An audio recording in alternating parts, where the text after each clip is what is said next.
Okay, here we are picking some mint. We're going to be distilling some mint, as we can see here. This is what the mint looks like. Well, it's actually spearmint, sorry, in the state of Washington. There is an acre of this. It is everywhere. Someone planted it here years and years ago, so it is everywhere. So what I'm doing is I'm going to do a steam distillation of the spearmint. And the big one here, 15 gallon, is filled with water, 2 electrical elements. We're filling this apparatus here with the spearmint. What this is a 4-inch tube. We will be packing this 4-inch tube. And I'll just show you here, everything's being welded to stainless steel drills and fittings and clamps. And I'll just show you what this is. So that's the part there. Steam comes through, goes through this apparatus, and what we're going to do is we're just going to fill this unit here.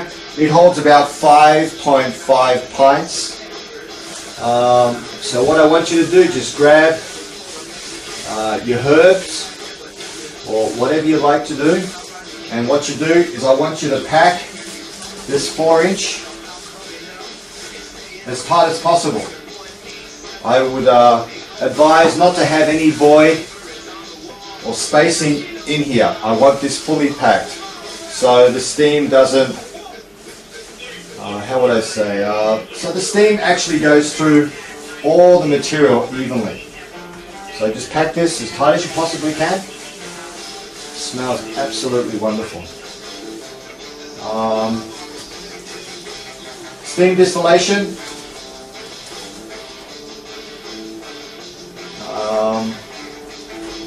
Is a little bit different from when we do it with the alcohol.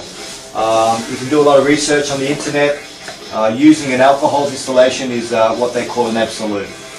And you can flavour your beverages, so if you're opening up a micro distillery, you can flavour your beverages with just about anything, from vanilla bean, coffee,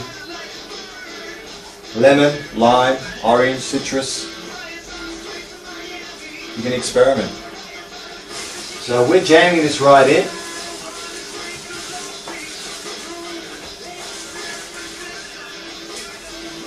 People prefer to take most of the leaves and the heads of most of their herbs off and just and not have the stem. But I'm putting everything in. So it's all personal choice.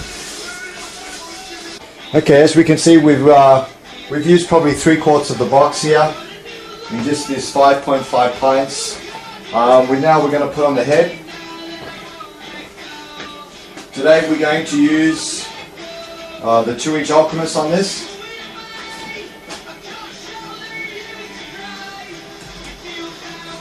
Fit the apparatus on here, like so, and we're all ready to go.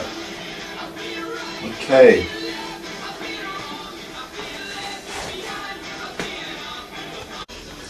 Okay, so we've put everything together here. So I'll just explain, we're fitting this with a 2-inch ferrule to a 3-inch, going to a 4-inch. This capacity here is holding about 5.5 pints of spearmint. We're going to reduce her into the 2-inch on the Alchemist. The thing about when doing a steam distillation, you don't want to cause any reflux within the unit, so I would always have the tap turned fully open. You have that turned back, what you're going to do is you're going to cause a lot of reflux here, and the material or the oils would run back down. You don't want that. We want to take everything out of this raw material as soon as possible with no reflux. So we've got the gate fully open, water is running, so we're cooling it down with the condenser here. I think I have a condenser here. This is what we have. It's a double spiral condenser out of copper. I hope you're seeing that. Cold water in, warm water out. So there we go. And for those micro distilleries out there, we've been designing a 4-incher. So instead of going to the 2-inch, we're going to go straight to the 4-inch. So this is the condensing coil for the 4-inch. Okay. You got 2 inlets, 2 outlets. And that's it. There's 4 spirals in this. So what we'll do is we'll continue. Okay, I'll get this back. Okay, so we'll fire this up and then I'll start it on again. What we're going to do is I have a regulator here to regulate our wattage, and once we get up to temp, I will turn one of the elements back. There's 2 elements in this, 2 1500 watt elements, and so we'll end up turning one of the elements back down a bit, so she just we find the equilibrium where it's just purring. Okay, that's it. Okay guys, we're going through the distillation, through a steam distillation of spearmint. As we can see, we have the bowl here. The first 5 minutes I filled the bowl up. Well, I didn't fill the bowl up, but as you can see the oil in here. I don't know if you can actually see it reflecting, but we definitely have a substantial amount of oil sitting on the top here. What I'll do, I will put this in the freezer, freeze the water, and of course the oil won't freeze, and then I just separate the oil sitting on top of the frozen water. So here we go here. This is what's coming out. We can see there. Okay, and once we have extracted the oil after freezing, the rest of it will be hydrosol. And then again, you can make your soaps, all sorts.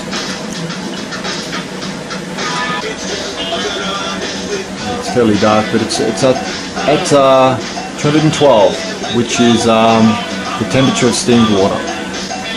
So all is running well. So this will probably run for another 15-20 minutes. We'll keep an eye on it. Towards the end of the run, you want to try and separate it, because at the end you're going to have more of a stale smell towards the end of the run, and you want to try and keep that separated from the hydrosol. So there we have it, guys. So continuing well, and smells absolutely beautiful in here. So there we go. Out for now. Okay guys, this is the finished product. I don't know if you're seeing this, that there is, I'll focus out here. There is a bowl here. So this has been going for about, I'd say 25-30 minutes. So I'll focus in here and I'll just show you the oil sitting on top of the surface. So I hope you're seeing that, guys. There's all that oil. Lots of spearmint oil. Okay, now we just